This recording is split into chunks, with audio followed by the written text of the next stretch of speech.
संभाजी महाराज का जन्म 14 मई 1657 को हुआ था।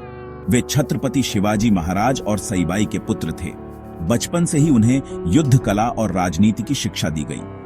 शिवाजी महाराज ने सुनिश्चित किया कि संभाजी को संस्कृत, मराठी और फारसी भाषाओं का गहरा ज्ञान हो।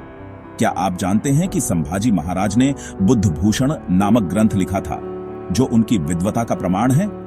फैक्ट: संभाजी महाराज ने 14 साल की उम्र में ही अपने पहले युद्ध में भाग लिया था। प्रूफ: ऐतिहासिक दस्तावेज बताते हैं कि संभाजी महाराज ने मुगल शिवाजी संधि के दौरान राजनयिक भूमिका निभाई थी। 1681 में छत्रपति शिवाजी महाराज की मृत्यु के बाद संभाजी महाराज को मराठा साम्राज्य का उत्तराधिकारी घोषित किया गया, लेकिन यह सफर आसान नहीं था। उनके छोटे भाई राजाराम को सिंहासन पर बैठाने की कोशिश की गई, लेकिन संभाजी महाराज ने अपनी योग्यता से यह साबित किया कि वे इस पद के असली हकदार हैं।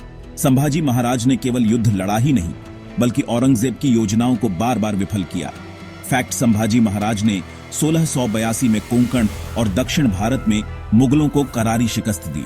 प्रूफ: डच इतिहासकार गैस्पर फर्नांडीज ने लिखा है, संभाजी महाराज एक बेहतरीन रणनीतिकार और साहसी योद्धा थे।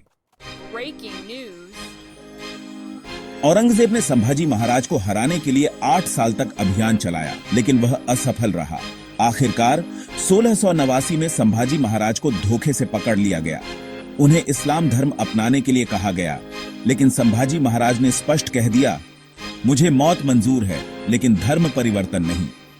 फैक्ट: संभाजी महाराज को यातनाएं दी गईं, उनकी जीभ काटी गई, लेकिन वे अडिग रहे।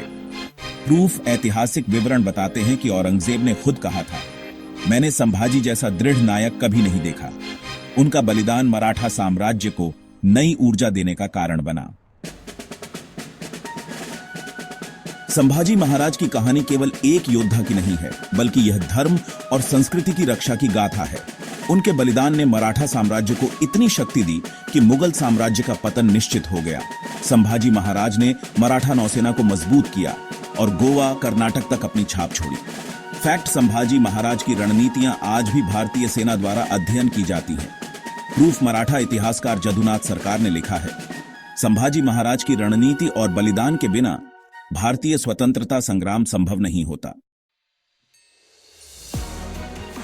संभाजी महाराज की कहानी हमें सिखाती है कि धर्म, संस्कृति और स्वतंत्रता के लिए बलिदान से बड़ा कोई कार्य नहीं। क्या आपको लगता है कि आज हमें संभाजी महाराज जैसे वीरों की कहानियों को स्कूलों में पढ़ाना चाहिए? अपने विचार कमेंट में जरूर बताएं और इस वीडियो को शेयर करें ताकि हर भारतीय उनकी गाथा जान सके। छत्रपति संभाजी महाराज की कहानी हर भारतीय के लिए प्रेरणा है। उनकी वीरता और बलिदान को कभी नहीं भुलाया जा सकता।